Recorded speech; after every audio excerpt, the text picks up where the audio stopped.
बारिश में गरीब का नारियल घर। तेज बारिश में भी विनोद सुबह से शाम तक नारियल बेच रहा होता है और शाम को थैला लेकर बारिश में भीगता हुआ घर जाता है, जहां वो अपने पूरे परिवार को एक साथ देखता है। इस बारिश में तुम दोनों आज भी काम पर नहीं गए। हाँ पापा, इस बारिश में मजदूरी का काम कहाँ हो पाता है। इस बारिश में मजदूरी ही नहीं बल्कि कोई काम नहीं हो पाता। सुबह से एक नारियल नहीं बिका आज तो। अच्छा हुआ पापा आप इस बारिश में आज जल्दी घर आ गए। देखिए मैंने पकौड़े बनाए हैं।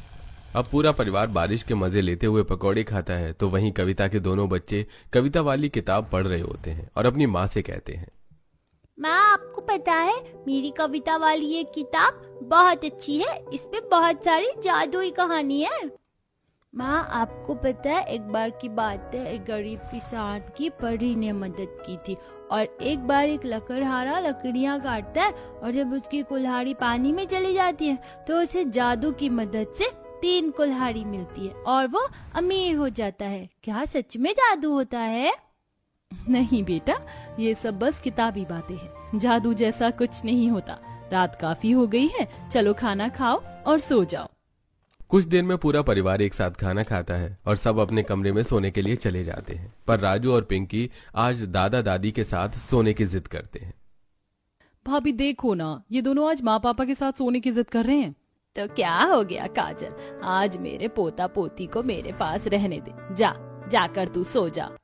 आशा के कहने पर काजल, कविता, सोनू, मोनू और निशा अपने कमरों में जाकर सो जाते हैं। तो वहीं सोने से पहले अब भी दोनों बच्चे आशा और विनोद को परेशान करते हैं।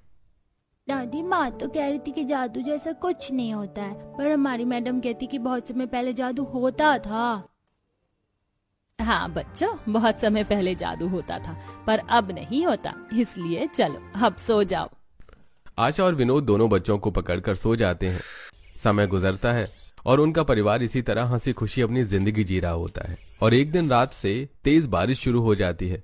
निशा गर्भवती थी और जहां खाना बना रही होती है वहां की दीवार का मसाला खाने में गिर जाता है।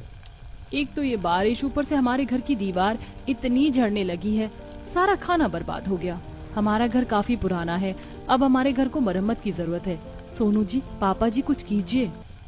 अरे बहू, बारिश रुकने दो, मैं किसी से पैसे उधार लेकर घर की मरम्मत करवा लूंगा। पापा, आपको उधार लेने की जरूरत नहीं है। आपके दोनों बेटे मजदूरी का ही काम करते हैं। हम साइड से थोड़े टाइल बदरपुर ले आएंगे और खुद ही अपने घर की मरम्मत कर देंगे। वैसे भी हमारे पास पैसे की थोड़ी दिक्कत चल रही है और निशा का 6ठा महीना लगने वाला है। ऐसे में कर्ज लेना ठीक नहीं है। माँ देखो बाहर मेरे सभी दोस्त बारिश में भीग रहे हैं, मुझे भी जाना है। हाँ बेटा जाओ, तुम भी बारिश